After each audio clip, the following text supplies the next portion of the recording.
आज आनंद उत्सव साजरा केला जातो, निवडणूक आयोगाने महत्वपूर्ण निकाल दिला, काय भावना असतील? भावना साहजिक आहे, सर्व कार्यकर्ते उत्साही आहेत, जल्लोष करत आहात.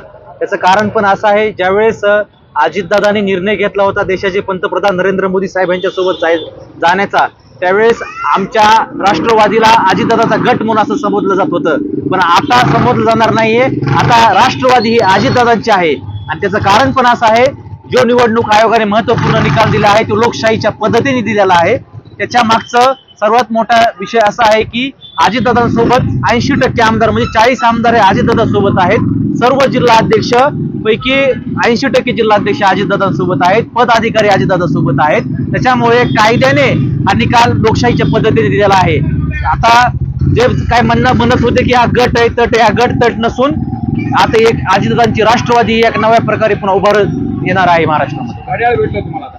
घड्याळ भेटलं, घड्याळ तीच आहे, घड्याळ जुनी आहे, वेळ नवी आहे, पण वेळ ही आता अजितदादांची आहे, हे आपल्याला सर्वांना मान्यच करावं लागेल. निवडणुकावर परिणाम होईल आणि उत्सव कसा आहे कार्यकर्त्यांमध्ये? कार्यकर्त्यावर खूप मोठा उत्सव आहे, कार्यकर्ते खुश आहेत. कार्यकर्ते खुश आहेत म्हणजे बीड जिल्ह्यामध्ये नामदार धनंजय मुंडे साहेब व अजितदादा यांच्या नेतृत्वावर विश्वास ठेवून बीड जिल्ह्यातील पदाधिकारी, एक आमदार सोडता बाकीचे सर्व आमदार, झेडपी सदस्य बहुसंख्येने सर्व अजितदादा व नामदार धनंजय मुंडे साहेब यांच्या सोबत आहेत.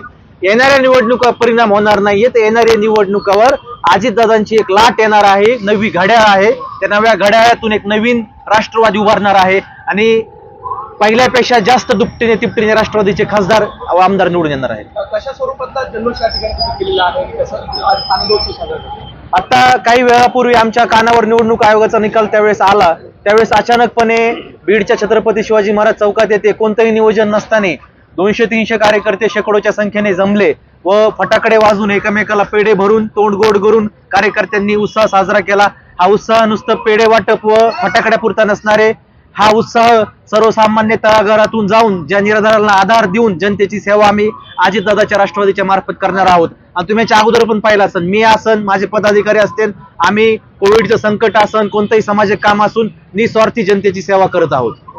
राष्ट्रवादी ही पहिल्यापासूनच हाऊसफुल होती. ज्यावेळेस अजितदादांनी निर्णय घेतला होता त्यावेळेसच अजितदादासोबत बहुसंख्येने आमदार, बहुसंख्येने पदाधिकारी व बहुसंख्येने सर्व सेलचे अध्यक्ष, सर्व उपाध्यक्ष सर्व गेलते. राष्ट्रवादी पहिलीच हाऊसफुल होती, पण आता आम्हाला अधिकृतपणे या राष्ट्रवादी आता अजितदादाकडे गेलेली आहे. आगामी काळात काय बीड जिल्ह्यात चित्र पाहायला मिळेल?